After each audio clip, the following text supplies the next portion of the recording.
তাই তো? না। কেন? তোমার দুলাভাই আমার কাছে কোনো বেলই নেই। এরে বাবা, এটা কেমন কথা? এটাই কথা। তাহলে ছোটবেলা আমাকে পাত্তা দাও না, আমাকে বেল দাও না, আমি এখন তোমাকে বেল দেবো? জীবনেও না। এখন দেখছো আমি কি, আমার চেহারা দেখছো কি সুন্দর, মাশাআল্লাহ, আল্লাহ দিলে অনেক চেহারা। তোমার মতো হাজারো ছেলে আমার পিছনে থাকবে। সেটা জানি দেখেই তো তোকে আজকে আমি ফোন দিয়ে একটু আরো মানে উত্তেজিত করতেছি। কি কারণে? কারণ দুলাভাই ছাড়া তোর কোনো গত হবে না। এই দুলাভাই ছাড়া পথ হবে? দুলাভাই ছাড়া একা একা বড় হইলাম, আর দুলাভাই ছাড়া পথ হবে না, এটা কোনো কথা? কে কইছে? দুলাভাইয়ের হাতের ছোঁয়া কি লাগে নাই তোর? দুলাভাইয়ের হাতে ছোঁয়া না লাগলে কেন তো বড় হইছে? দুলাভাই কোলে লাই নাই তোরে? নিছে। তাহলে কেন কইলি এই কথা? তাহলে এই কথা বলবো না? এই কথা বলার কারণ তো অবশ্যই আছে।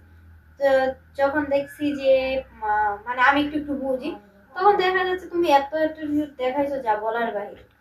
আমি তো একটা কথাই বললাম, ছোটবেলাতে একটু অবহেলিত হইতেই পারে, কারণ বড় হলে মানুষ এতটা ভালো সুন্দর হয় এটা তো কেউ কখনো কল্পনা করে না। এ মা, হয়তো আমারটাও এরকম হইতে পারে।